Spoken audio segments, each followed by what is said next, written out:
Muy buenos días. El Centro de Investigación y Docencia en Humanidades del Estado de Morelos se honra en recibir el día de hoy al doctor Rodolfo Stavenhagen para dictar la conferencia magistral con la que además se presentará el diplomado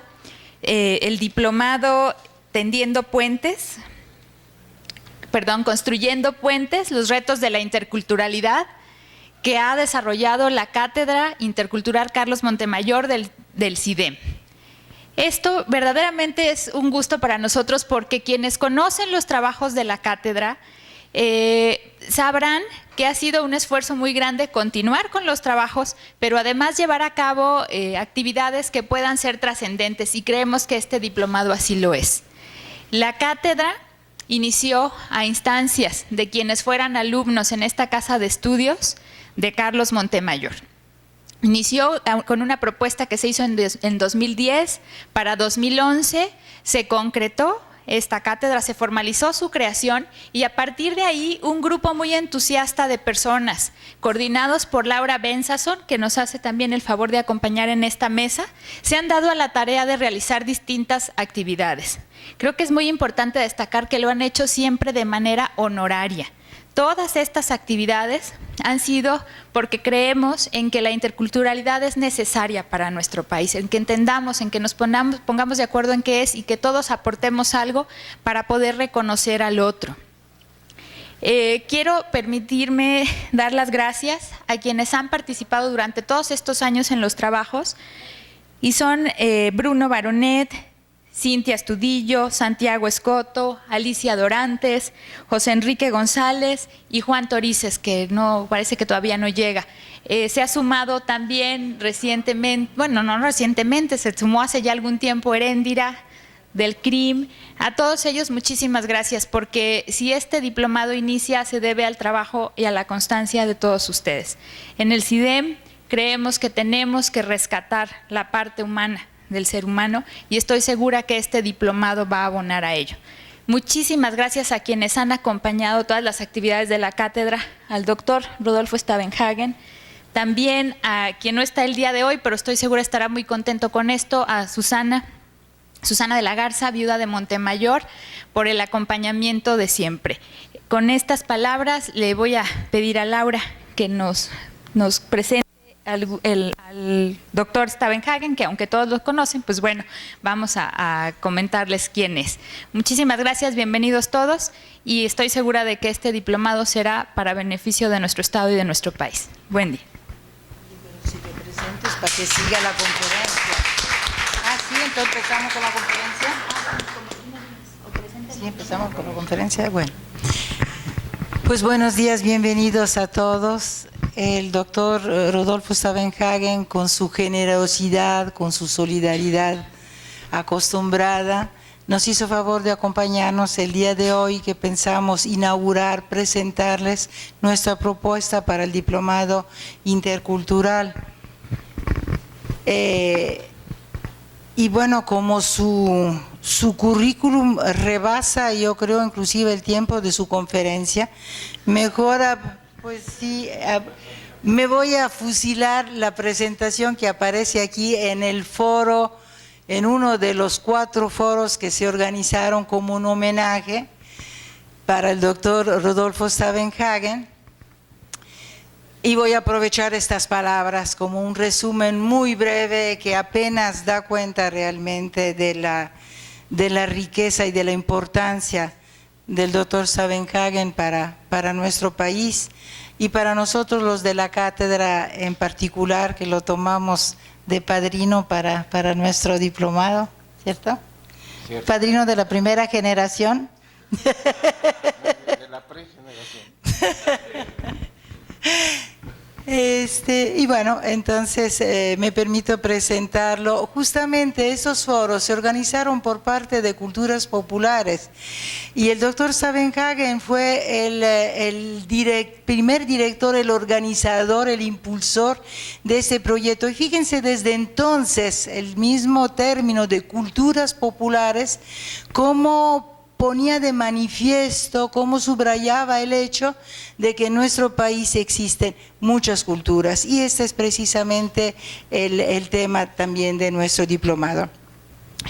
Rodolfo Stavenhagen es antropólogo y sociólogo destacado a nivel internacional, acucioso investigador de los fenómenos sociales, intelectual de férreas convicciones, creó la conciencia fundamental de reconocer, preservar y revalorar las culturas ancestrales y diversas, condición para que México pudiera alcanzar una plena unidad e integración nacionales. En la década de los 70 se dio a la tarea de convencer a los gobernantes para que incluyeran por primera vez en su agenda la problemática de las culturas populares. Su brillante trayectoria académica avala sin duda su labor por las minorías de México, Latinoamérica y el mundo. Ha fortalecido la docencia, investigación y difusión de las ciencias sociales. Doctor en Sociología por la Universidad de París y profesor emérito e investigador del Colegio de México, su obra traspasa fronteras debido a más de una veintena de libros de su autoría y a más de 300 capítulos y artículos en libros y periódicos en diversos países e idiomas. Como profesor ha formado varias generaciones en diversas instituciones académicas nacionales e internacionales. El doctor Stavenhagen es reconocido con más de 20 premios y reconocimientos nacionales e internacionales por sus aportaciones como investigador, asesor y humanista. Ha ocupado diversos cargos internacionales y ha sido consultor ocasional de organismos multilaterales que trabajan por las minorías étnicas, por el desarrollo, por los derechos humanos y por la paz. Bienvenido, doctor Stavenhagen.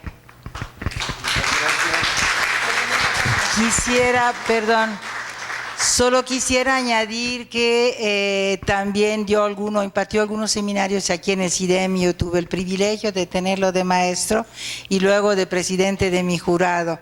Entonces, para mí es una persona realmente entrañable.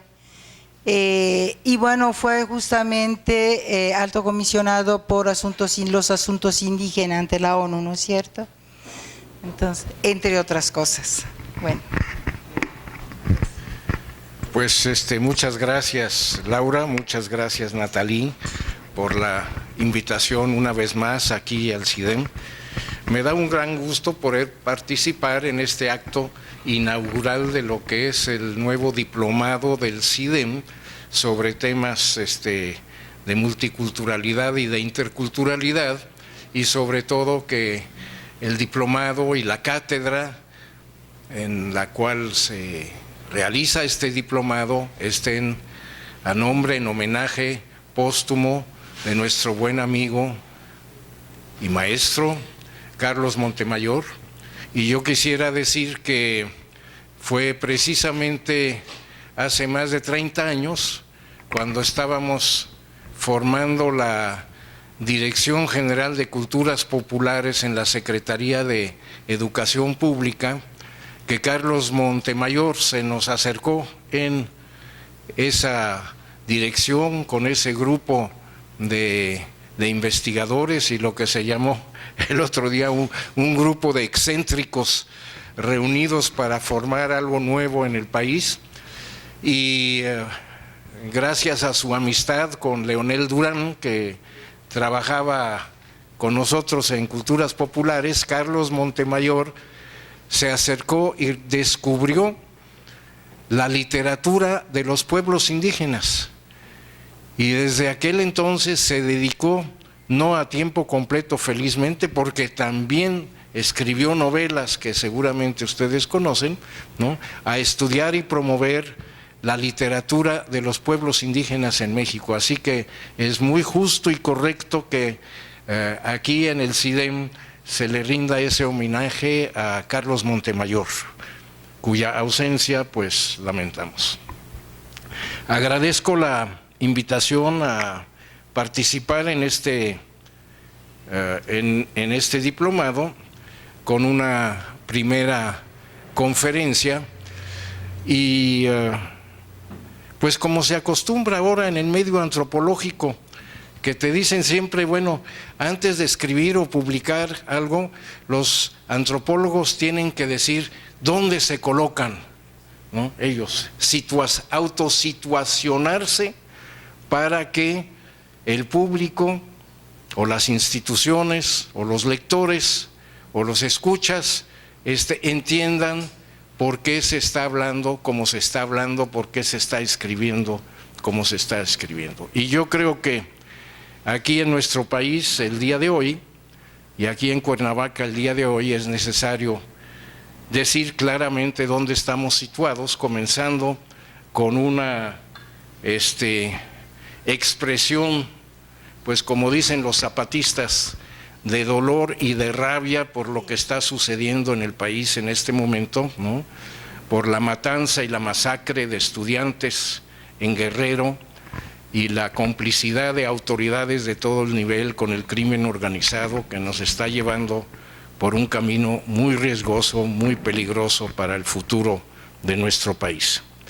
Una vez dicho eso, porque actualmente hay eventos en todas partes, ¿no?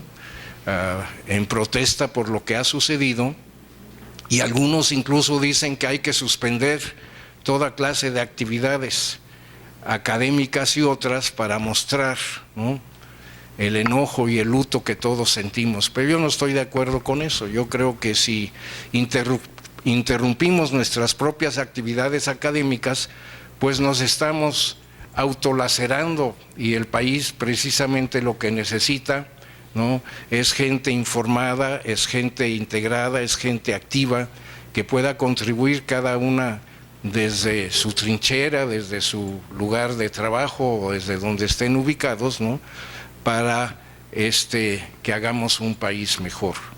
Y yo veo esta cátedra de multiculturalidad, de interculturalidad, como un paso de tantos otros y un lugar entre tantos otros en que se pueda discutir, se pueda debatir, se pueda investigar, ¿no?, lo que está pasando en nuestro país, y también se pueda pensar en alternativas y soluciones que todos nosotros quisiéramos tener y a los cuales yo creo que pues muchos quieren también contribuir. Así que, dicho esto, pues cuando me pidió Laura el título de esta charla, le sugerí que en la cátedra de interculturalidad, pues el tema de la multiculturalidad está desde luego vinculado a la temática de los derechos humanos, y este es el tema de esta conferencia: multiculturalidad y derechos humanos.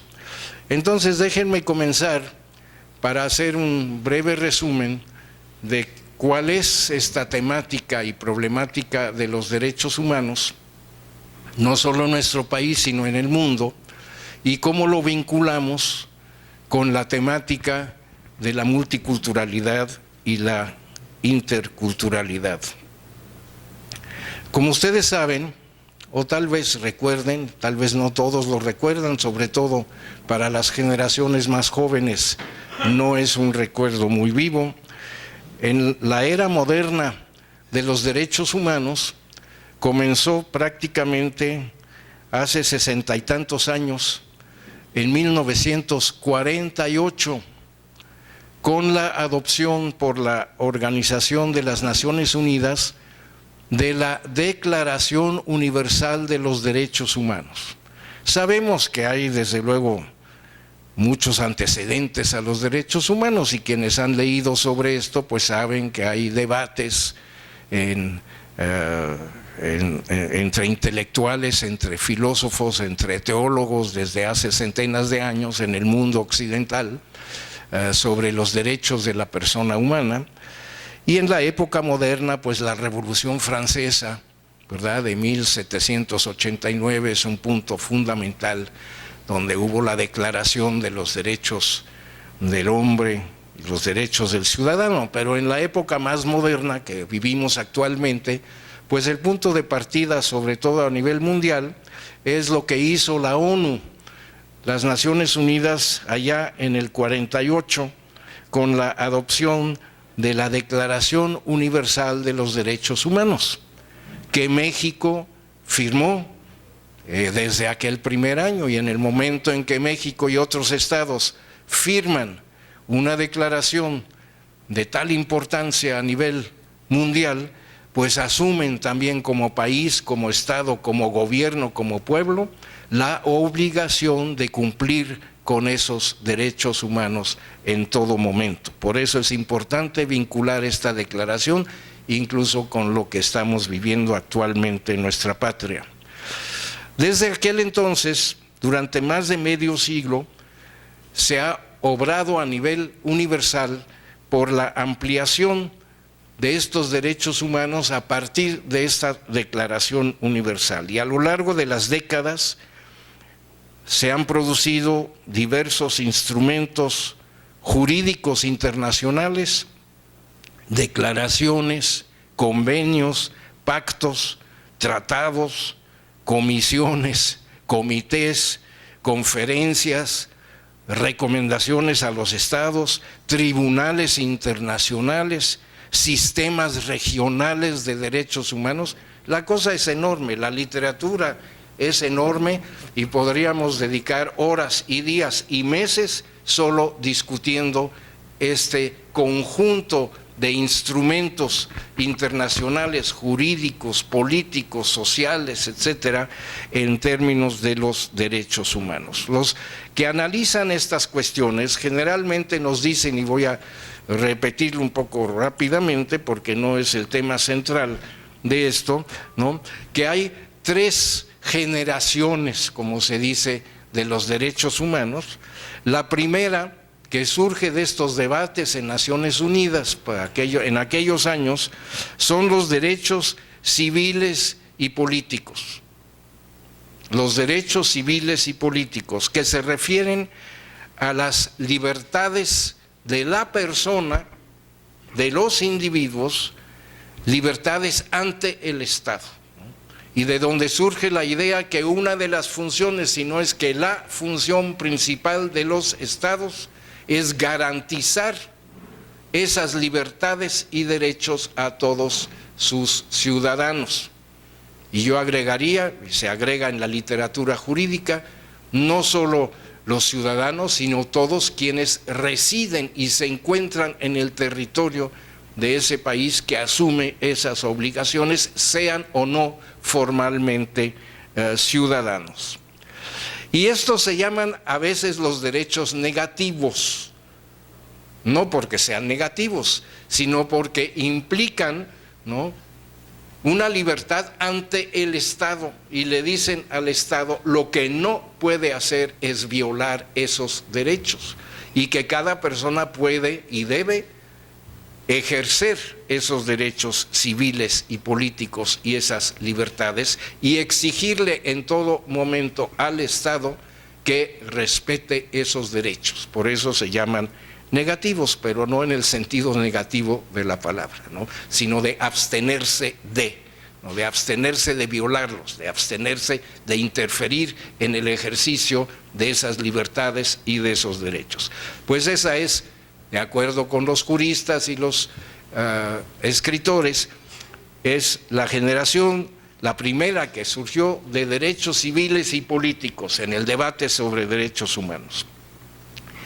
Luego surgió la segunda generación, que es la generación de los derechos económicos, sociales y culturales, que a diferencia de los anteriores no son considerados como derechos negativos, sino como derechos positivos, es decir, que requieren no la abstención del Estado, de no interferir, ¿no?, mi casa, mi castillo, en fin, ese tipo de cosas, sino que por el contrario, estos derechos presuponen y exigen al Estado una actividad y requieren acciones del Estado, y como tal se definen con frecuencia como derechos positivos, a diferencia de los anteriores dichos negativos.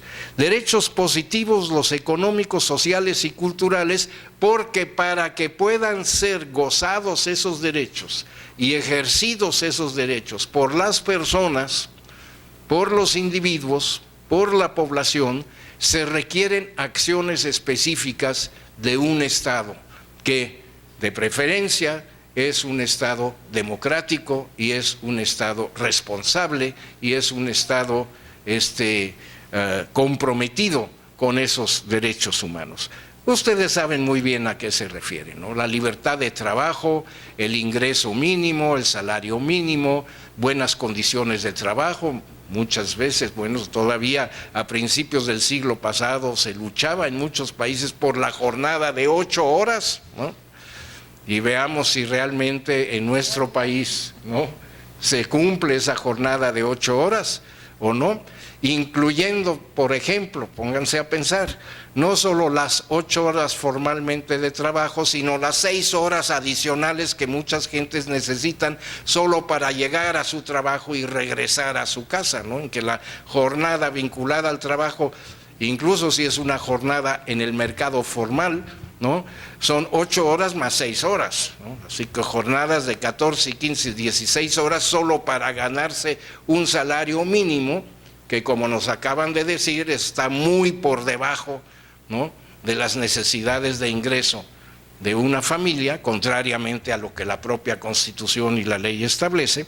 Pero esos son los derechos económicos y entonces necesitamos contar con un Estado que pueda garantizarlos o llevarlos adelante. Lo mismo en lo social, en términos de la salud, la educación, la vivienda, los servicios sociales urbanos, la seguridad, ¿no? ¿Quién proporciona la seguridad en un país? Pues tiene que ser el Estado, ¿no? Eso es parte del paquete de los DESC, los derechos económicos, sociales y culturales, y vamos a hablar de los culturales un poco más adelante. La tercera generación, según los estudiosos, se llaman hoy en día los derechos de solidaridad. Los derechos de solidaridad, que van más allá de los derechos económicos, sociales, culturales, civiles y políticos, ¿no? Los de solidaridad son los derechos ya no solo del individuo, sino de la colectividad. Son derechos colectivos, derechos de los pueblos. Se refieren al derecho discutido ampliamente en la segunda parte del siglo pasado en la ONU, de libre determinación o de autodeterminación, el derecho al desarrollo económico y social, el derecho o los derechos al medio ambiente sano, al manejo de los recursos naturales. Hoy en día se habla también del derecho a la comunicación, el derecho al patrimonio cultural que defiende la UNESCO ampliamente, los derechos de las generaciones futuras, ¿no? ¿Qué mundo le estamos dejando a nuestros hijos si nos acabamos, ¿no?, los recursos y el medio ambiente del mundo actualmente? ¿A dónde van a estar los hijos y los nietos si les estamos destruyendo el planeta, ¿no? El derecho a la sostenibilidad o sustentabilidad, como se dice, ¿no? El derecho, en otras palabras, de la humanidad o los derechos de la humanidad, el derecho a la paz. Ahora en este momento hay en la UNESCO y en Naciones Unidas todo un proceso para hacer no solo una declaratoria más, sino para escribir y negociar entre los Estados miembros, ¿no?, un convenio, un tratado que garantice la paz. Imagínense ustedes ahorita donde hay guerras y guerritas y estado de guerra en buenas partes del mundo, ¿no? ¿Quién habla de la paz? Pues los que defienden los derechos humanos. Y en el marco de esta visión que muy someramente les presento, pues ha habido crecientes legislaciones nacionales, cartas de intención, el cambio climático. Hay una serie de conferencias. Ahora mismo se celebra el 10º aniversario del Convenio de la Biodiversidad Y la biodiversidad tiene que ver con los derechos humanos de todo mundo, porque si acabamos con la biodiversidad, como quisieran algunas empresas multinacionales que solo ven a corto plazo los intereses de sus ganancias personales, pues en ese sentido podemos destruir la diversidad biológica, que a su vez lleva a la destrucción de flora y fauna, que a su vez lleva a la destrucción del medio ambiente en el que vivimos los seres humanos, y por lo tanto lleva a la destrucción de la humanidad. Es decir, las cosas han llegado a tal grado que hoy en día se habla incluso, ¿no?, de que la humanidad puede estar en peligro de extinción en este planeta, como lo han sido otras especies animales en los millones de años que nos han antecedido, pero nosotros somos mucho más eficientes y podemos destruir el planeta hasta en nuestra propia generación y no esperar medio millón de años más adelante. Digo, lo podemos hacer con mucha eficiencia muy rápidamente si no paramos este movimiento, ¿no? Esto ha llevado en Naciones Unidas y aquí en nuestro país, aunque no siempre se plantea en esas palabras, a un debate largo entre las libertades individuales vinculadas a esos derechos de la primera generación, ¿no?, civiles y políticos, y el bienestar común de la colectividad, ya sea de la comunidad en la que vivimos, del barrio en el que estamos, ¿no?, de la región en donde habitamos, o ya sea el bienestar común de toda la humanidad. Ese es el gran debate actualmente, y es un debate que no está resuelto, no está resuelto en ninguna parte, y se plantea en todos los niveles, ¿no?, una contradicción muchas veces entre las ideologías que, desde luego y con razón, defienden las libertades individuales, ¿no?, pero que han llevado a excesos, ¿no?, abusos del uso de recursos, abusos del medio ambiente, abusos en la concentración del ingreso, abusos en la desigualdad de la distribución de la riqueza a nivel mundial, ¿no? Y por otro lado, el concepto de bienestar común, ¿no? Y eso se ve en el lenguaje cotidiano, ¿no? Si ustedes ven la tele, como supongo todo el mundo lo hace, o escuchan la radio o los discursos, se enfatiza en nuestro país como en otros países del mundo occidental, se enfatiza mucho el derecho a la competitividad, hay que ser más competitivos, etcétera, etcétera, sobre todo en el lenguaje empresarial vinculado a la economía, ¿no? Y muy pocos hablan del bienestar común. La competitividad sí, y les enseñamos a los niños, sé competitivo, no solo en las carreras, en el deporte, etcétera, etcétera, sino en tu vida social, ¿no? Ve por ti mismo, dale codazos a los demás, pero tú vas a ganar, ¿no? Si eres buen emprendedor, vas a ganar, ¿no? Y esto lo aprenden desde chiquillos, ¿no? Pero el bienestar colectivo, el bienestar de la colectividad, de la comunidad de la que formamos parte, no es parte del diseño, ¿no?, de la vida, y esto no está resuelto. Dentro de esto, ¿cómo se llegan a esos derechos humanos? Bueno, los derechos civiles y políticos, ya lo dije al principio, requieren de un Estado democrático, de un sistema jurídico eficiente, de espacios para reclamos, resarcimientos, sanciones a violadores de derechos humanos, individuales, etcétera. Y se han creado en nuestro país también, me tocó participar, incluso en las primeras etapas, organismos que en otros países ya tienen muchos años, por ejemplo, el sistema del ombudsman, se llama así por una palabra de la región escandinava, donde nació por primera vez en el siglo XIX, ¿no?, ese tipo de funcionario, y en nuestro país pues se creó en 1990 la Comisión Nacional de Derechos Humanos, que no existía antes en nuestro país, ¿no?, para precisamente crear un espacio donde quienes consideran que sus derechos habían sido violados o están en peligro, pues puedan ir a reclamar un resarcimiento o justicia, ¿no?, antes de iniciar, por ejemplo, caminos tortuosos por la justicia misma, a los tribunales, a las cortes, etcétera, etcétera, ¿no? Pero los derechos humanos individuales nos dicen que ante la ley todo mundo es igual, sin discriminaciones de ningún tipo, que la justicia tiene que ser expedita, no corrupta, respeto a la dignidad individual, etcétera, ¿no? Los derechos civiles y políticos nos dicen son justiciables, ¿no? Si tenemos una duda de que se nos ha violado un derecho, hay a dónde acudir, cuando menos formalmente. Con los derechos económicos, sociales y culturales es un poco más complejo. ¿A dónde vamos a acudir? ¿Son o no son justiciables en el sentido jurídico legal esos derechos económicos, sociales y culturales? Pues no siempre.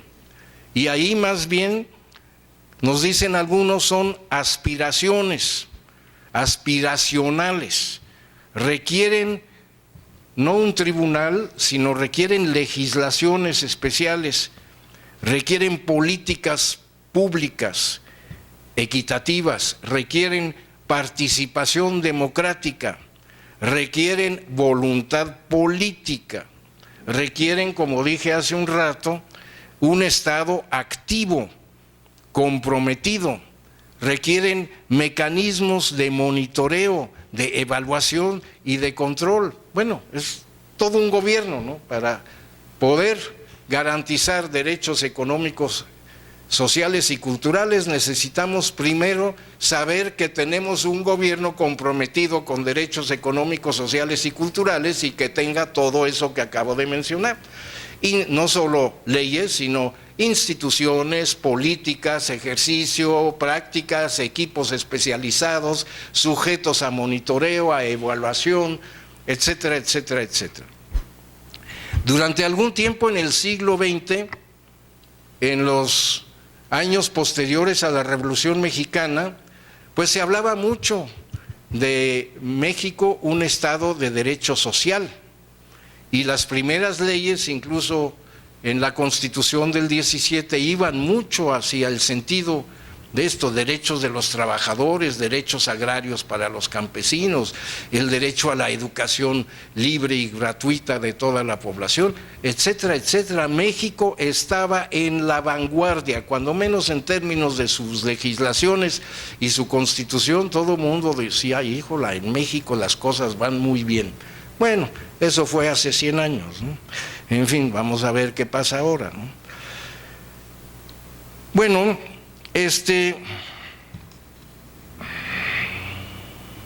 ahora hay países que no reconocen a los derechos económicos, sociales y culturales como derechos humanos. Por ejemplo, Estados Unidos, ¿no?, que se considera a sí mismo como un país de primera vanguardia en la defensa de los derechos humanos, y fue efectivamente uno de los primeros quienes a fines del siglo XVIII pudieron poner en su recién constitución, ¿no?, los derechos civiles, como los llaman entonces. Pero los económicos, sociales y culturales no se reconocen en Estados Unidos como derechos humanos, y nosotros sí reconocemos en México esos derechos como derechos humanos. Pues las distinciones entre enfoques de derechos humanos guardan estrecha relación con perspectivas y visiones generales del mundo contemporáneo. Hay que ver los derechos humanos básicamente en relación con dos paradigmas que asumieron hegemonía alrededor de la misma época en que nacieron los derechos humanos, y hablando del mundo contemporáneo, pues básicamente, digamos, después de la Segunda Guerra Mundial, a mediados del siglo pasado, con la formación de la Organización de las Naciones Unidas. Y esos dos paradigmas que hay que analizar junto con el de los derechos humanos es el de la democracia y el desarrollo. desarrollo económico y social. Entonces tenemos realmente 3 ejes que se han ido desarrollando desde hace, pues digamos, 65, 70 años a la fecha. La democracia, primero, alternativa a los totalitarismos y a los autoritarismos.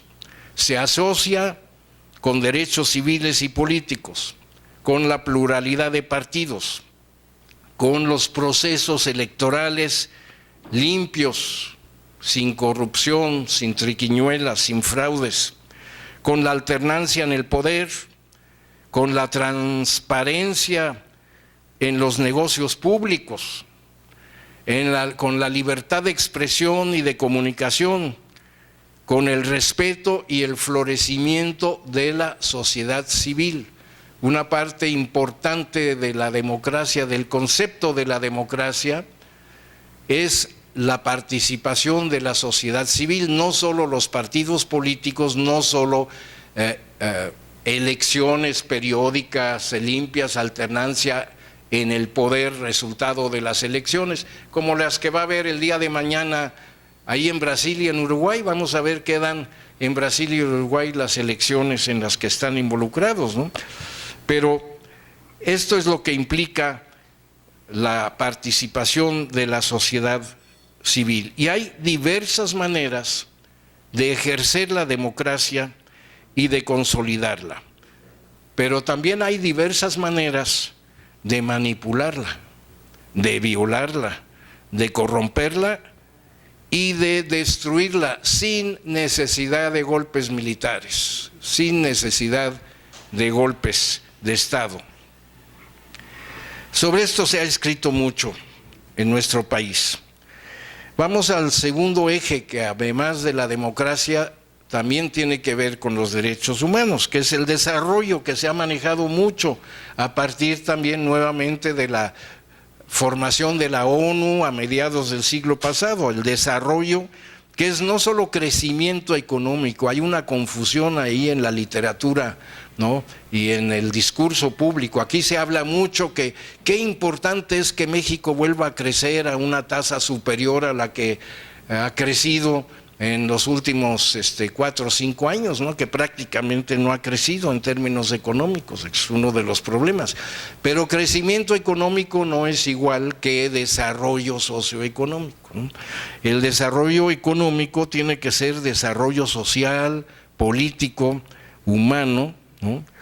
Y este concepto de desarrollo, quiera como sea que se le defina, inundó a la literatura de la economía y de las demás ciencias sociales, a los discursos de los políticos y los quehaceres de los organismos internacionales, la ONU, el Banco Mundial, el Fondo Monetario Internacional, el Banco Interamericano de Desarrollo. Y cuando hablo de la ONU, hablo también de todas los organismos especializados de la ONU, la UNESCO, la Organización Internacional del Trabajo, la Organización Mundial de la Salud, la Organización para la Alimentación y la Agricultura. Todos esos son unos monstruos burocráticos internacionales y forman parte del gran sistema de la Organización de las Naciones Unidas, ¿no? Pero eso ha generado muchos mitos en la literatura y en los discursos políticos. Y el mito más repetido en estos últimos 60 años más o menos era que los países subdesarrollados llegarían a ser desarrollados, ¿no? Unos estaban desarrollados por razones históricas, el llamado primer mundo, otros estaban subdesarrollados, ¿no?, el llamado tercer mundo, y otros estaban más o menos en medio, ¿verdad? Como nosotros siempre andamos como que no sabemos si por aquí o por allá, pero andamos en medio. Y la idea era que el proceso de subdesarrollo al proceso de desarrollo se podía llevar adelante mediante una receta mágica llamada modernización. Hay que modernizarnos. Vean ustedes discursos de candidatos a la presidencia en México en los últimos sexenios y aparece siempre: México tiene que modernizarse, hay que modernizarse, ¿no? Como si ya se supiera, ¿verdad?, que la modernización es un paquetito de medicamentos que se abre, ¿verdad?, y se ingieren o se meten a la alimentación o al vaso de agua, y entonces lo digerimos bien y de aquí a un rato vamos a ser modernos y modernizados. Y entonces podemos gozar del desarrollo, de la democracia y de los derechos humanos. Nada más fácil, ¿no? Hay que modernizarnos y todo está resuelto. Y esto se aplica hoy en día en todas partes de acuerdo al modelo liberal occidental.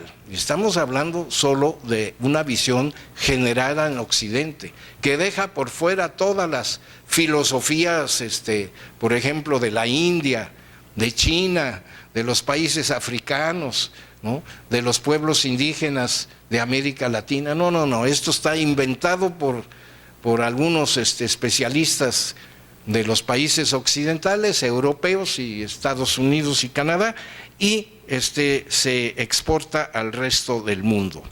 La democracia representativa, el mercado libre y los derechos humanos individuales, eso es parte del paquete, que hasta la fecha sigue siendo impulsado por los países industriales. Y buena parte de las ciencias sociales promueven este paquete, ¿no?, totalmente. No solo los políticos, no solo los gobernantes, sino en nuestras escuelas, en nuestros tecnológicos, en nuestras universidades. Eso es lo que se sigue enseñando. Por ejemplo, en la economía, en su rama de economía política, en vez de hablar de capital social, en vez de hablar de bienestar colectivo, en vez de hablar de satisfacción de necesidades humanas, se habla de productividad. La productividad. ¿Qué es la productividad? Es más beneficio monetario por inversión.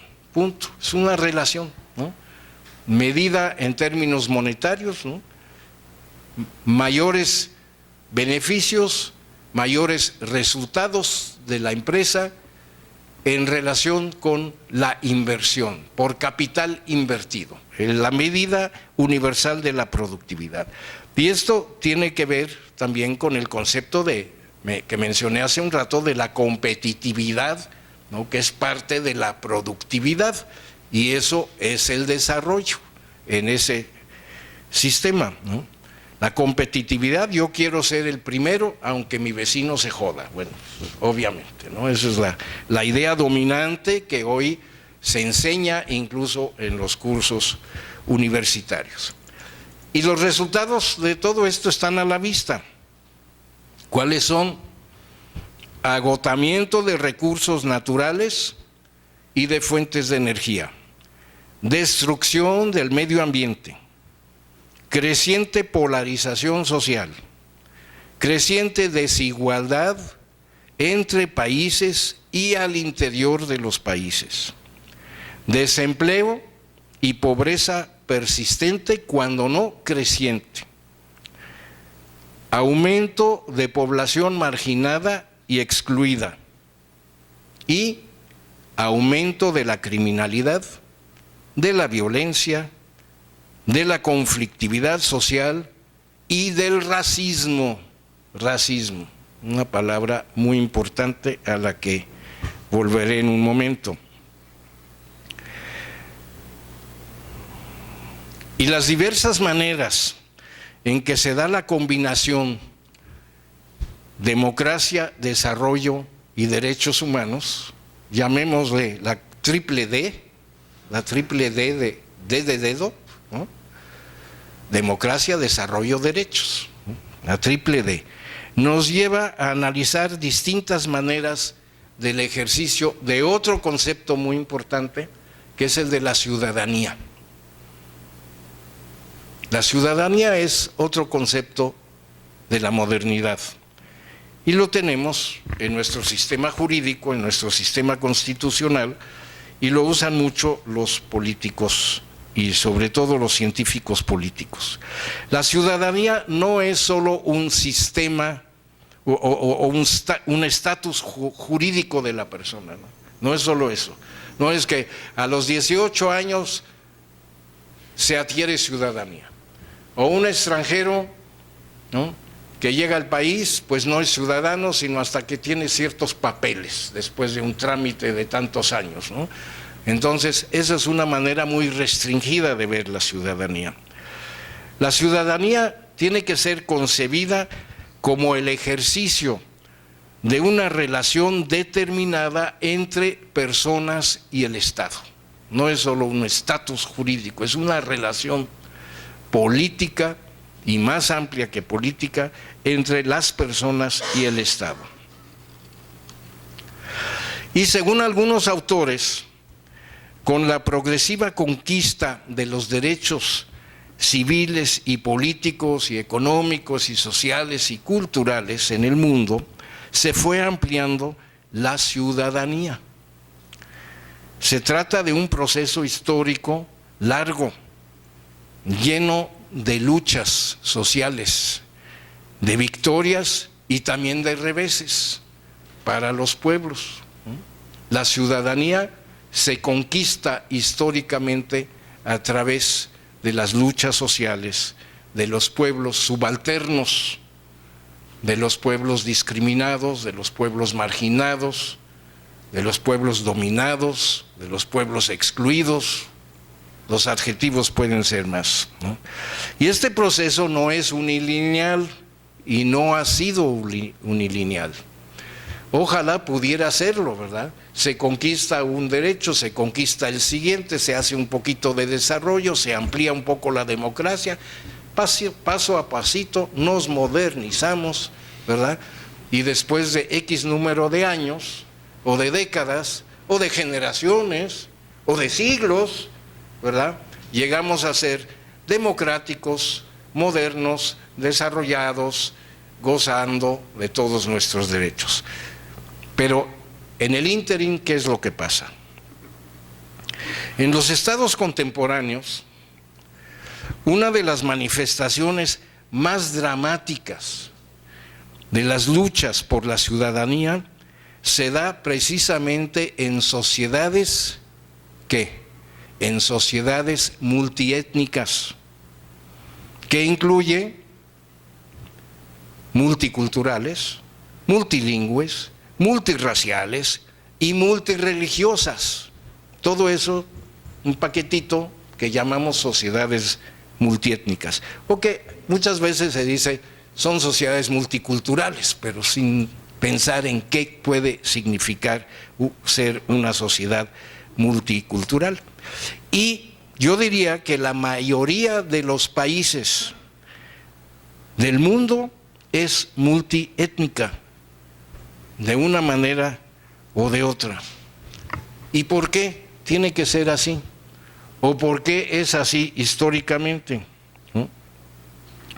Veamos los indicadores que usan los economistas y los organismos públicos, aquí en México, Naciones Unidas, el sistema interamericano, etcétera.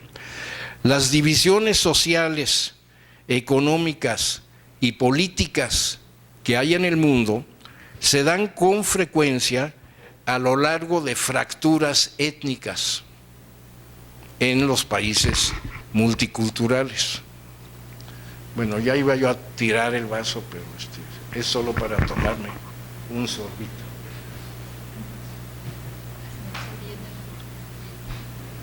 Ay, gracias. Bueno, ya le eché, ya se aguó mi discurso, ya le eché agua al papelito. Gracias.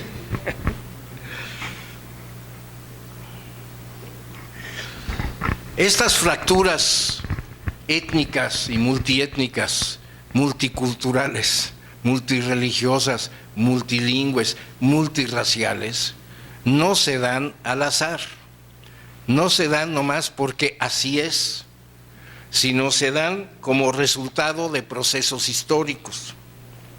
¿Cuáles son esos procesos históricos?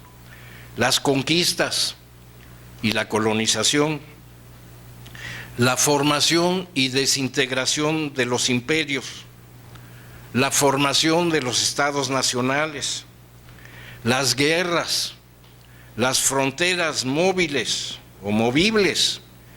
Miren lo que está pasando en algunos países africanos, en el Medio Oriente, en Ucrania, ¿no? O incluso en nuestra propia América Latina, de vez en cuando, ¿no?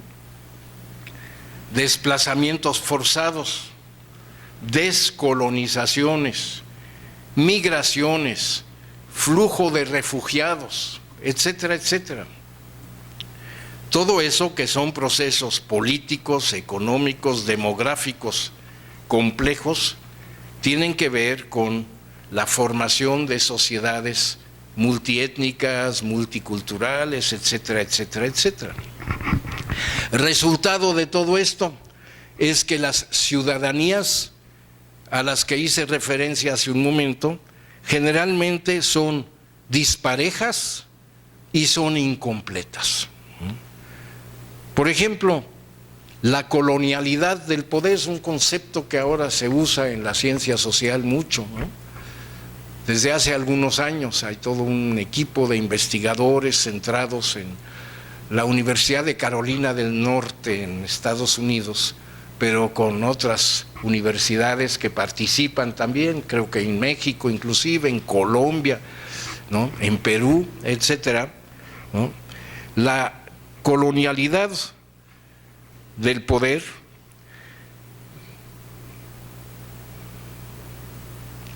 nos ha llevado precisamente a movimientos étnicos, a las luchas por el reconocimiento, a los etnonacionalismos, la búsqueda o las búsquedas por la autonomía, los derechos de los pueblos a la libre determinación. Es un concepto que incluso Naciones Unidas introdujo después de años de debates en los dos grandes pactos internacionales de derechos humanos que le siguieron a la Declaración Universal de Derechos Humanos, con la que abrí mi plática hace un momento. Y esos pactos negociados en Naciones Unidas entraron en vigor en 1966, son dos pactos de derechos civiles y políticos, el primero o el segundo, y el otro de derechos económicos, sociales y culturales. Por eso, el derecho de libre determinación que aparece en esos dos pactos, diciendo todos los pueblos tienen el derecho de libre determinación, ¿no?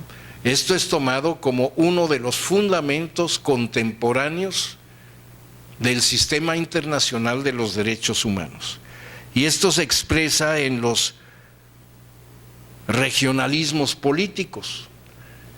Miren ustedes lo que está pasando, sin entrar en detalle, nos llevaría demasiado lejos, ahorita en Irak y en Siria, con el movimiento armado, ¿no?, musulmán del Estado Islámico, que está rompiendo la idea de las fronteras de los estados nacionales ahí en esa zona del país.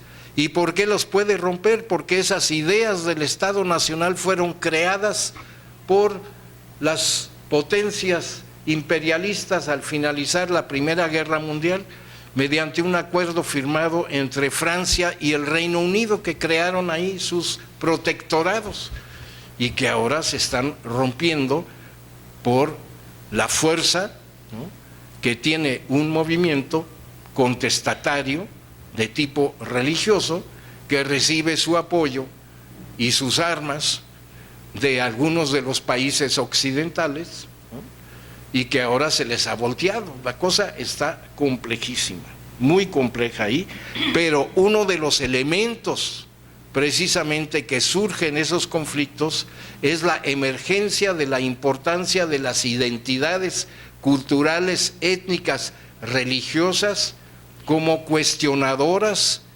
de los estados establecidos, que son el resultado de las intrigas de los países colonialistas a fines del siglo, de la Primera Guerra Mundial, hace exactamente 100 años, ¿no? Casi 100 años, ¿no? Esto simplemente como trasfondo de lo que es el resultado de estos procesos, que es el establecimiento de la ciudadanía multicultural como modelo de organización política en algunos de los estados multiculturales. ¿A qué me refiero cuando hablo de estados multiculturales? No solo un estado que tiene sus fronteras, su estatuto jurídico, su gobierno, su territorio, su administración, etcétera, dentro del cual hay diferencias, ¿no?, culturales o lingüísticas o religiosas entre sectores de la población que pueden ser reconocidos o no reconocidos oficialmente, ¿no?, que es uno de los problemas que surgen precisamente con los conflictos. Pero la existencia de la multiculturalidad, no digo que sea totalmente universal, hay países que no son multiculturales, pero la mayoría sí lo son. La diferencia está en si el sistema político y jurídico reconoce esa multiculturalidad y la adopta como base para políticas de desarrollo social, económico, regional, etcétera, o de representación electoral en los, ¿no?, consejos y en los parlamentos, en los congresos, ¿no?, mediante elecciones libres o elecciones por sectores, ¿no?, y que tiene políticas sociales, ¿no?, dirigidas directamente a las necesidades de alguna o algunas o todas de estos grupos de culturas, religiones, lenguas, etcétera, distintas en el país. Ahí está la diferencia que yo hago, que otros hacen también, entre multiculturalidad como la descripción de una población según criterios que pueden ser de ese tipo étnico, ¿no?, y multiculturalismo como una política de Estado que reconoce las diferencias y ajusta sus políticas en función de las diferencias, pero no solo de las diferencias, sino del peso político que puedan tener esas diferencias, ¿no? Y eso es objeto de negociación en la mayoría de los países. Entonces reconocemos que hay ciudadanía multicultural en algunos países que son multiculturales, pero puede ser que hay estados multiculturales en que no hay ciudadanías multiculturales, ¿no?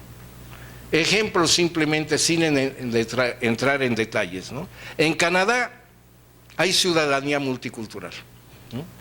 Eso fue una decisión del gobierno canadiense hace algunas décadas, ¿no? Y entonces se toma como uno de los fuertes, ¿no?, aspectos fuertes de la democracia canadiense. En Suiza hay desde hace centenas de años, incluso desde antes de la constitución de la Confederación Helvética como Estado moderno, ¿no?, hay el reconocimiento de su multiculturalidad. Suiza es un país multilingüe, es un país multiétnico, es un país multirreligioso y organiza el operativo, la operación de su Estado y de sus políticas en función de esas realidades reconocidas. Y otros muchos estados lo tienen también.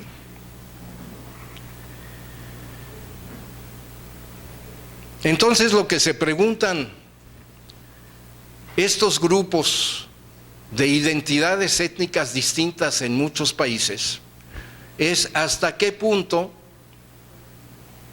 esas identidades reciben reconocimiento por parte del Estado del cual ellos forman una parte integral, ¿no?, y hasta qué punto su propia identidad, ¿no?, puede ser un elemento de negociación y un elemento de poder para participar en una democracia más amplia.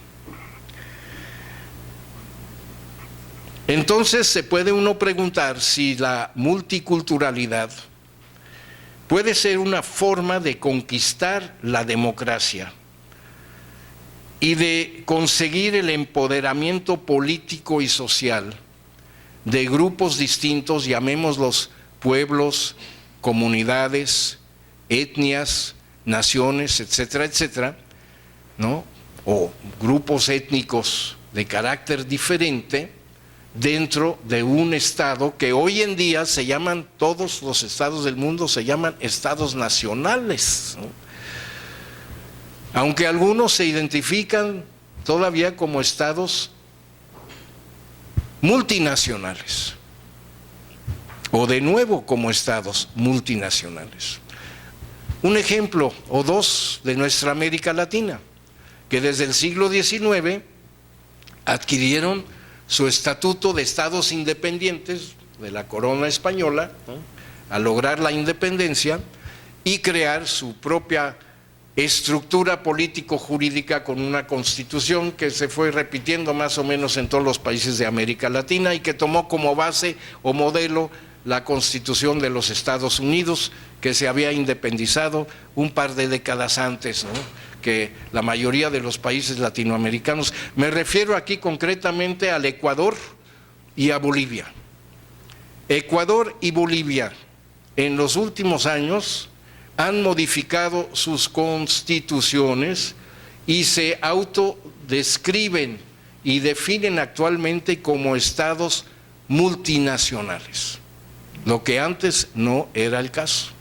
Entonces son dos estados de América Latina, ¿no?, que han reconocido el multiculturalismo y lo usan como base para políticas de multiculturalidad porque sienten la necesidad de hacerlo, y otros países que no han modificado su constitución pues adoptan leyes, ¿no?, en las cuales se reconoce el multiculturalismo, ¿no?, y la multiculturalidad como base de políticas públicas, ¿no? Y en México pues tenemos un artículo segundo constitucional que fue adoptado en el año 2001 que reconoce el país como un país multicultural y multilingüe y que obliga al Estado a asumir políticas activas para que los grupos identificados, que son principalmente los pueblos indígenas, ¿no?, sean objeto de políticas de derechos humanos por parte del Estado en el sentido activo al que hice referencia al principio, es decir, que sea el Estado el que asume la obligación, ¿no?, de llevar adelante políticas que garanticen esos derechos económicos y sociales para los grupos definidos como parte integrante de la nación, siendo culturalmente diferenciados. Y digo no solo pueblos indígenas, porque también se incluye cada vez más a lo que se llama ahora, no sé si haya otros términos, el pueblo afro-mexicano, ignorado desde luego desde la fundación en México. ¿Por qué?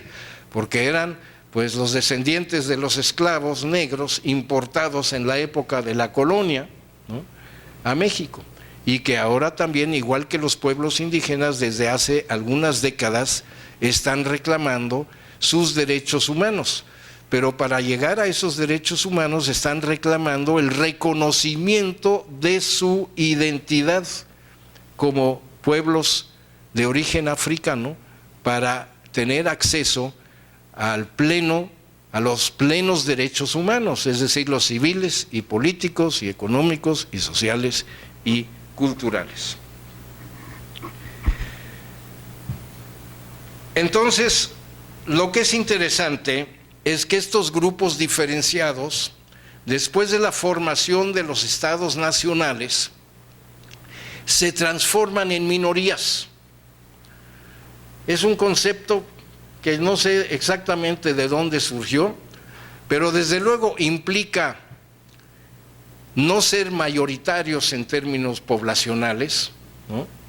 Porque son los que tienen las mayorías quienes ocupan el poder, sino que son minorías numéricas, pero no solo numéricas, sino que hay un proceso de minorización o de minoritización de grupos étnicamente diferenciados, ¿no? Cuando no tienen el poder, cuando son víctimas tradicionales de marginación, exclusión, discriminación, etcétera, y cuando llegan a una etapa donde finalmente se les reconoce esa diferencia y se les abre el camino para una plena participación como ciudadanos en el sistema jurídico, constitucional, legal y también político y económico, cosa que no se logra de un momento a otro.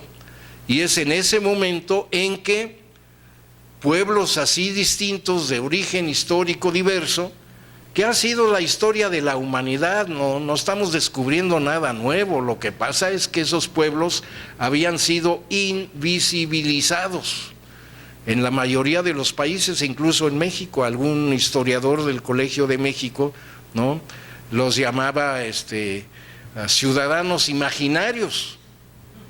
En el siglo XIX, en que se da la ciudadanía, todo mundo tiene derecho a la ciudadanía, pero solo las gentes, ¿no?, criollas y algunos mestizos de origen español e ibérico, fundamentalmente, tienen el acceso al ejercicio de esa democracia y de esa ciudadanía, y la mayoría de los indígenas no la tienen. Y ahí quiero hacer un comentario que tiene que ver con lo que dije al principio. Todo mundo ahora protesta por la desaparición forzada de los jóvenes hombres, todos ellos, porque la escuela normal rural de Ayotzinapa es para hombres nada más. Todo el mundo protesta, pero muy pocos dicen que se trata fundamentalmente de indígenas, ¿no? Eso no se dice, casi no se menciona. Pero ¿quiénes van a la escuela rural de la montaña de Guerrero? Básicamente, ¿no? Pues los indígenas de Guerrero. Es una de las ganancias que se ha obtenido en una época del Estado mexicano, ¿no?, consciente de sus obligaciones sociales. Y ahora son víctimas de un Estado que se está desintegrando con la violencia que esto está creando, ¿no? Entonces, esa es la problemática de las minorías en los estados multiculturales. Por eso es muy importante, ¿no?, vincular esta multiculturalidad existente en muchas partes del mundo con las 3 Ds, ¿verdad?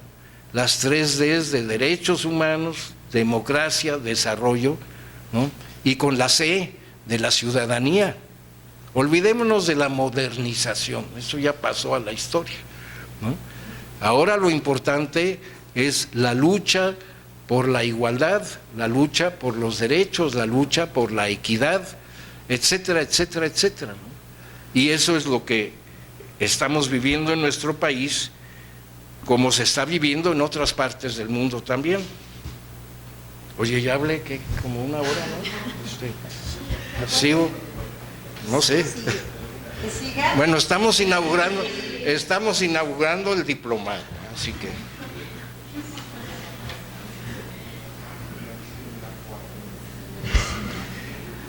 Miren ustedes, lo que pasa en nuestro país también refleja lo que pasa en otros países y lo que pasa en el mundo, ¿no? Precisamente porque las diversidades culturales, étnicas, repito, lingüísticas o raciales o religiosas o toda una combinación de esto varía de un lugar a otro, ¿no?, implican relaciones cambiantes entre un segmento o segmentos de la población y la estructura del poder de un Estado, el poder político y el poder económico, Fuera de eso no se entiende, porque solo decir somos multiculturales y celebramos la diversidad, ¿no? Es no decir nada. Pues hay que celebrar la diversidad, ¿verdad? Tú eres diferente a mí, yo creo, eres güera, yo no soy güera porque ya no tengo pelo, pero bueno, en fin, ¿no? Digo, la diversidad es una forma de clasificación o de describir, pero no nos dice nada de la relación que hay entre las estructuras del poder y la población. ¿Quién viene?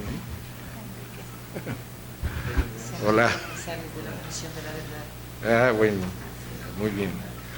Bueno, debido a todo esto, a nivel internacional, la ONU adopta en 1992 la Declaración de los Derechos de las Minorías. Ya el concepto de minoría existe en el discurso de Naciones Unidas incluso desde antes de la existencia de Naciones Unidas, es decir, en la época de la Sociedad de las Naciones, que se crea al finalizar la Primera Guerra Mundial y existe prácticamente hasta el comienzo de la Segunda Guerra Mundial, y a fines de la Segunda Guerra Mundial se crea la nueva Organización de Naciones Unidas. Pero la Sociedad de las Naciones, que agrupaba a un número relativamente pequeño de estados independientes, todavía era la época del colonialismo mundial, ¿no?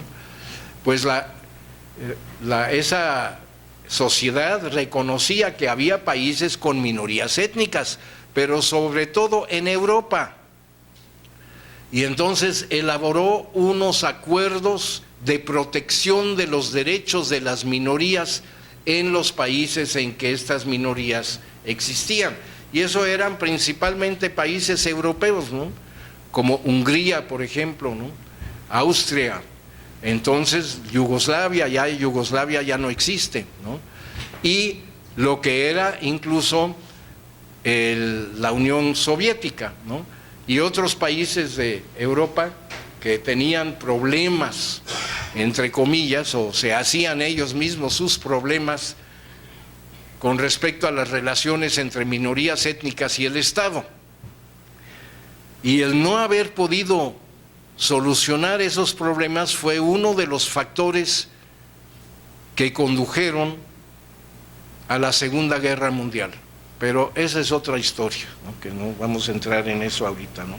Pero ha sido ampliamente documentada.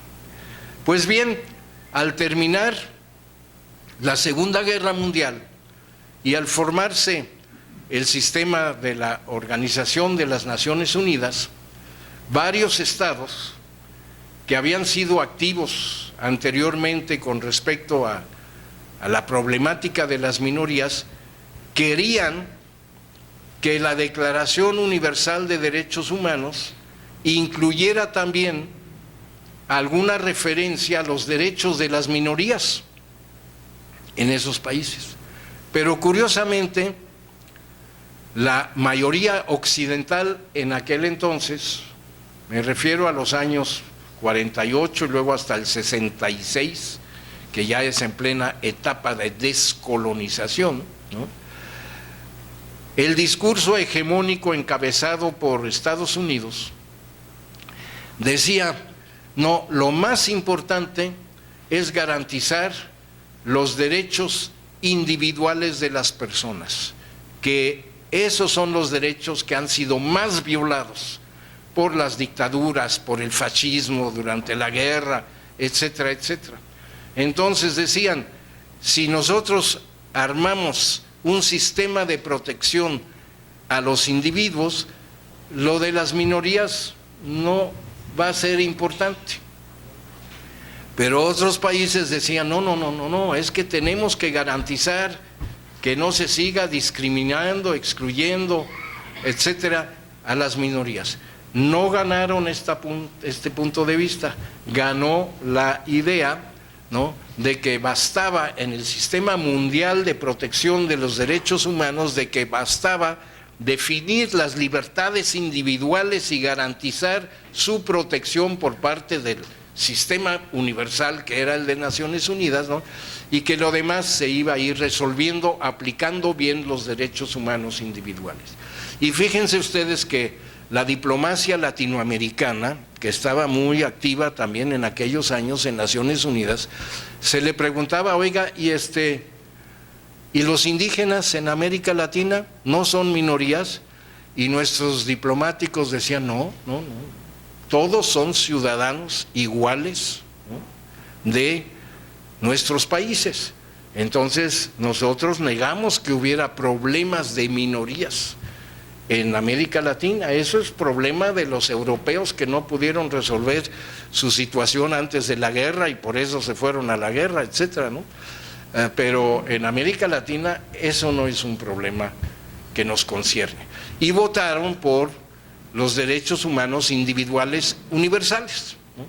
Lo cual estuvo bien porque no había derechos humanos individuales definidos y protegidos en el sistema universal, ¿no? Eso hay que recordarlo, ¿no? En aquellos años todavía había colonias, había el fascismo, había el sistema soviético que no respetaba los derechos individuales en sus fronteras tampoco. Entonces, la mayoría de los países del mundo no sabían, al finalizar la Segunda Guerra Mundial, qué era realmente un régimen que respeta los derechos humanos universales de los seres humanos. Entonces fue una gran ganancia haber logrado a nivel internacional, ¿no?, ese régimen de derechos humanos individuales. Digo una gran ganancia, pero fue incompleto. Fue incompleto en aquellos años, precisamente porque no incluía los derechos colectivos de los pueblos y no incluía los derechos de quienes eran calificados o clasificados o se autonombraban como minorías étnicas o minorías nacionales o minorías lingüísticas o minorías religiosas o minorías raciales. Digo, hay muchas formas de definir lo que son las minorías, pero comenzaron a presionar en Naciones Unidas y lograron algunos pasos más, que fueron, como ya lo dije hace un rato, la adopción de los pactos internacionales, ¿no?, convenios, tratados, que obligan a los estados que los ratifican, ¿no?, que se derivan de aquella Declaración Universal del 48 y que tienen estos dos pactos en su artículo 3 una referencia exacta de que todos los pueblos tienen el derecho a la libre determinación. Eso causó estupor en Naciones Unidas. Los países occidentales no querían eso, pero era un arma para los pueblos que habían sido colonias de los imperios francés, inglés, portugués, etcétera, español, ¿no?, porque España todavía tenía algunas colonias en África ahí, ¿no? Y esto servía para declarar los derechos colectivos de los pueblos, ¿no?, como un derecho humano universal. Claro, para ejercerlo no lo puedes hacer individualmente, aunque puedas ser líder de un movimiento de liberación nacional, ¿no?, pero tiene que ser colectivo, para que el pueblo se autodefina, se autodetermine, ¿no?, libremente. Eso sirvió sobre todo para justificar legalmente el proceso de descolonización, pero dejó fuera a las minorías, y entonces nacen a la soberanía universal en el sistema de Naciones Unidas 40 o 50 nuevos estados de un jalón prácticamente en un periodo de pocos años, que se integran a Naciones Unidas, ¿no?, que va creciendo de sus 40 y pocos países fundadores en el 45, ¿no?, a 90, a 100, y ahora tiene 200 miembros Naciones Unidas, estados miembros, ¿no? Es decir, todo esto ha ido creciendo, ¿no? Entonces, estos conquistan su lugar en Naciones Unidas y pueden obtener mayorías de votos para algunas resoluciones importantes, ¿no?, en Naciones Unidas, como son los instrumentos de protección de los derechos humanos. Pero como dije, al no incluir sus propias minorías internas, incluso los países que adquieren la independencia tienen minorías internas diversas, problemas que no han logrado resolver, pero llevan a las Naciones Unidas en el marco ya establecido de un sistema internacional de protección de los derechos humanos, llevan esta problemática y logran que en el 92, es decir, hace apenas 22 años, ¿no?, la ONU adopta una declaración de los derechos de las minorías. Es decir, reconoce que hay minorías y reconoce que las minorías tienen derechos dentro de sus propios estados. Pero, atención, no los reconoce como derechos colectivos, sino sigue con la imagen hegemónica del discurso de derechos individuales. Entonces, realmente, aunque en el lenguaje cotidiano se habla de la Declaración de los Derechos Minoritarios en Naciones Unidas, ¿no?, concretamente esa declaración, y repito, es declaración, no es todavía convención, convenio o tratado, ¿no?, es una declaración nada más, pero tiene poder político por haber sido adoptada por Naciones Unidas. Pues esa declaración habla de los derechos de las personas pertenecientes a minorías. Es decir, el derecho sigue siendo individual de las minorías.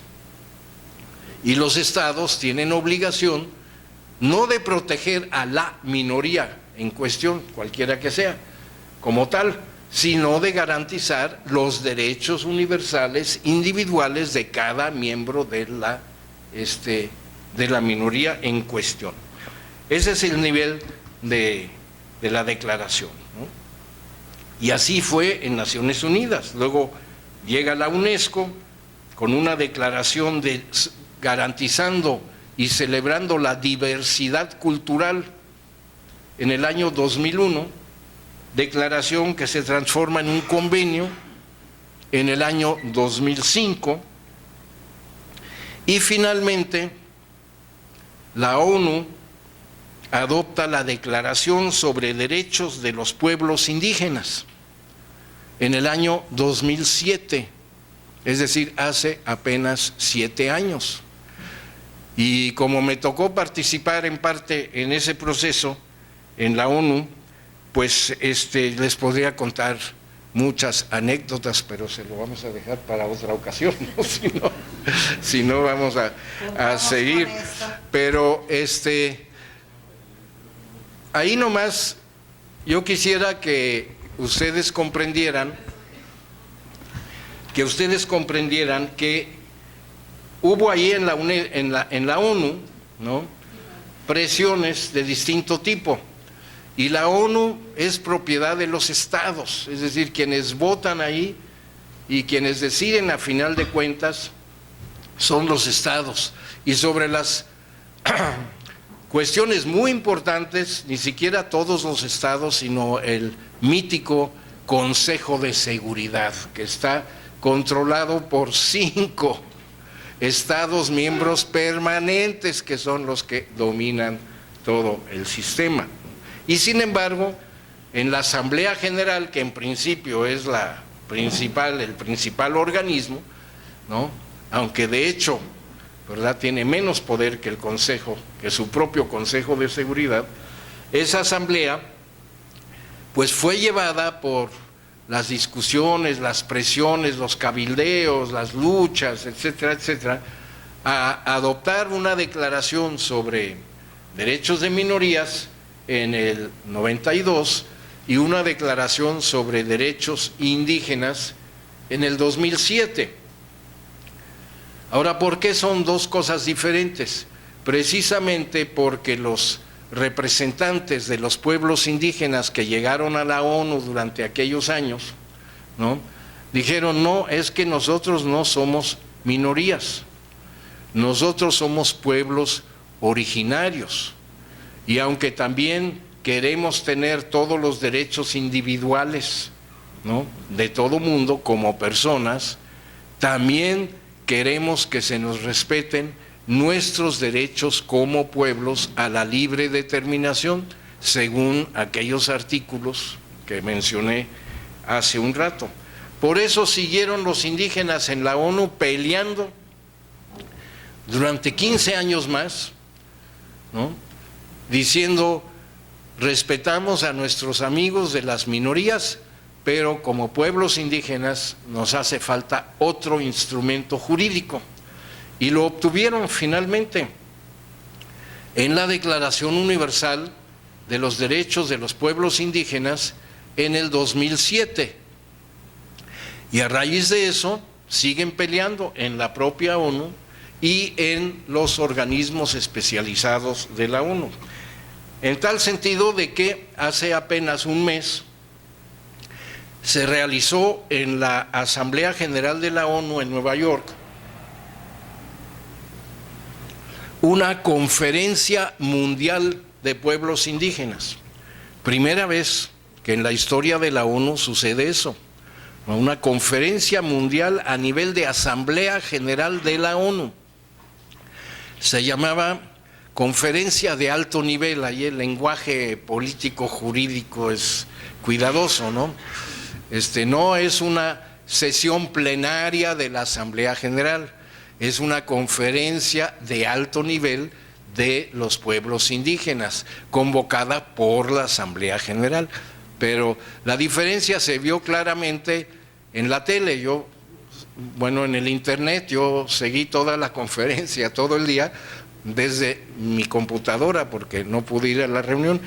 Pero, por cierto, ahí llegó el presidente Enrique Peña Nieto y dio un discurso que todos los indígenas dicen, qué bueno, excelente discurso, ahora que lo haga realidad, ¿no? Y todo el mundo está esperando que lo hagamos realidad. Tal vez una de las pequeñas contribuciones puede ser el diplomado, ¿no?, del CIDEM. En fin. No estoy hablando del presidente, digo del país, ¿no? En fin, entonces el derecho internacional sí hace diferencia entre minorías y pueblos indígenas. Los pueblos indígenas, ya reconocido por la ONU, tienen derechos colectivos. Y así ya lo tienen en México, reconocidos por la Constitución, ¿no?, el artículo 2 constitucional, que por cierto sigue directamente al artículo 1 constitucional, pero el artículo 1 constitucional desde 2011 es un artículo sobre derechos humanos. Yo, si fuera maestro de primaria, en mi clase de civismo, aunque ya no existe la clase de civismo, yo sí tuve la suerte de tener clase de civismo en la primaria, pero dicen que ya no hace falta, ya todos saben lo que son sus derechos ciudadanos, etcétera, etcétera. Pero en la clase de civismo o cualquiera que la sustituya, yo haría leer a mis alumnos primero el artículo 1 de la Constitución e inmediatamente el artículo 2. Y eso es la base, ¿no?, de lo que los juristas llaman un bloque constitucional, ¿no?, que garantiza estos derechos a todos los mexicanos, ¿no?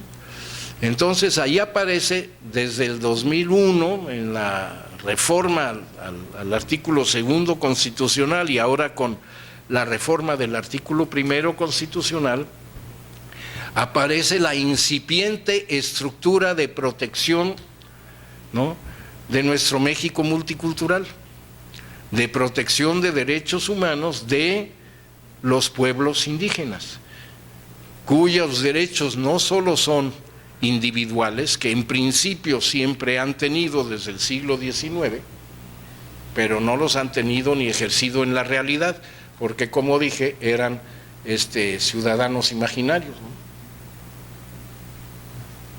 Ahora tal vez comienzan a dejar de ser ciudadanos imaginarios y comienzan a ser sujetos activos de su propia historia a través de movimientos sociales de resistencia, ¿no?, de demandas colectivas de las comunidades, de los pueblos, y en algunos lados también con movimientos contestatarios de tipo armado, como son los zapatistas de Chiapas, pero que no son los únicos, ¿no?, que han optado por esa vía, pero otros optan por la vía de las ocupaciones,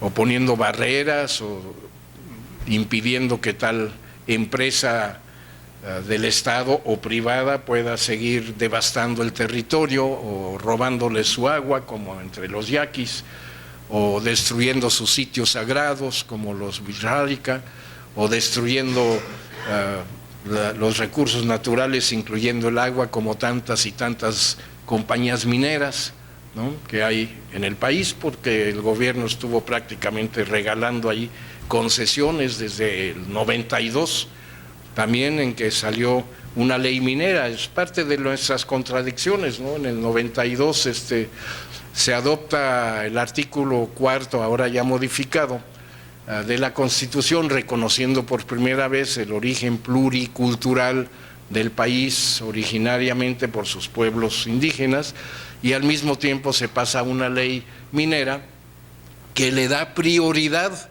a los intereses de las empresas extranjeras en el uso de los recursos, aunque la propia Constitución decía en aquel entonces que la prioridad debe ser de los campesinos, ¿no?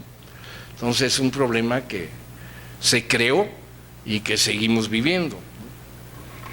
Pero volvemos al derecho internacional, que hace la diferencia, ¿no?, entre minorías, derechos de minorías y derechos individuales.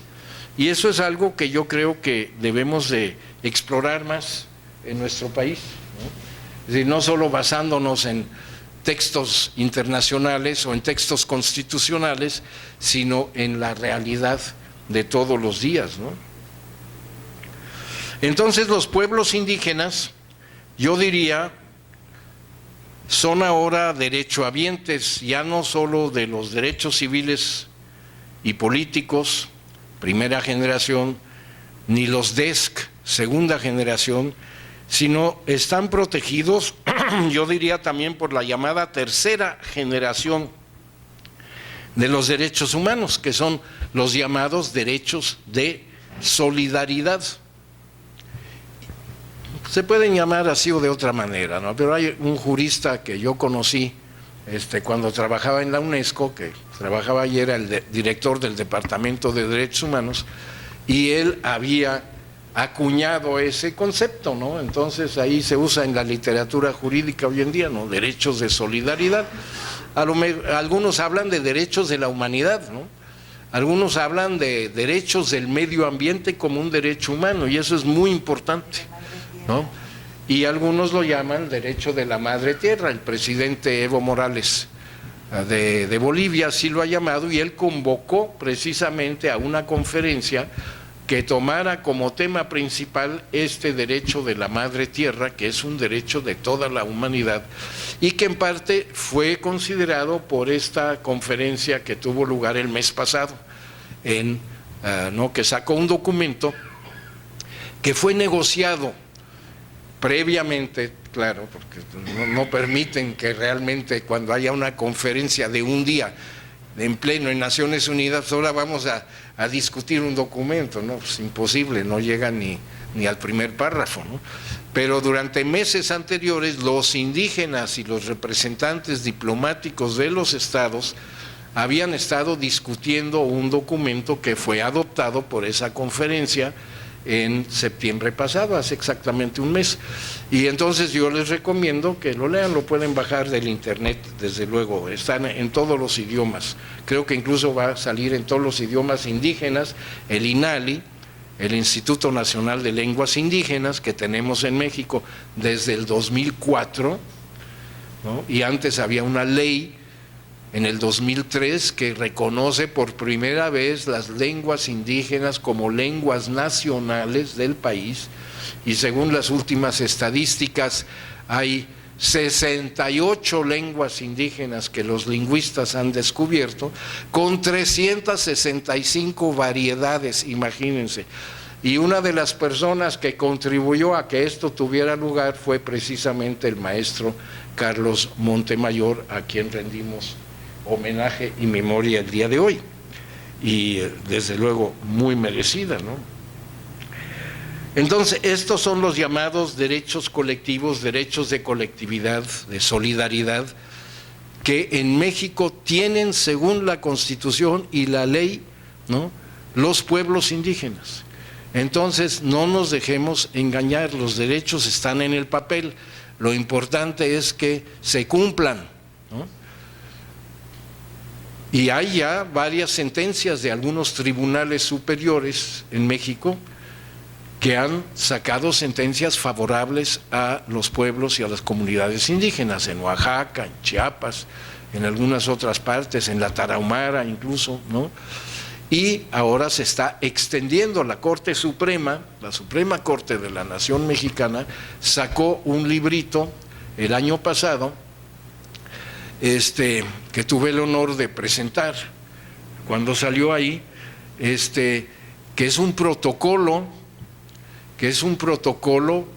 de instrucción a los operadores de justicia de cómo juzgar casos en que están involucrados indígenas, de acuerdo con estas normas internacionales y normas nacionales, y ahora muchos también normas a nivel de gobiernos de los estados, ¿no?, que se están aplicando. Aquí en Morelos,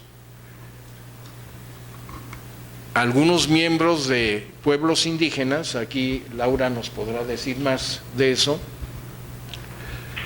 le pidieron al entonces candidato a gobernador hace 2 años, ¿no?, que querían establecerse como municipios indígenas, que no están reconocidos tal como cual.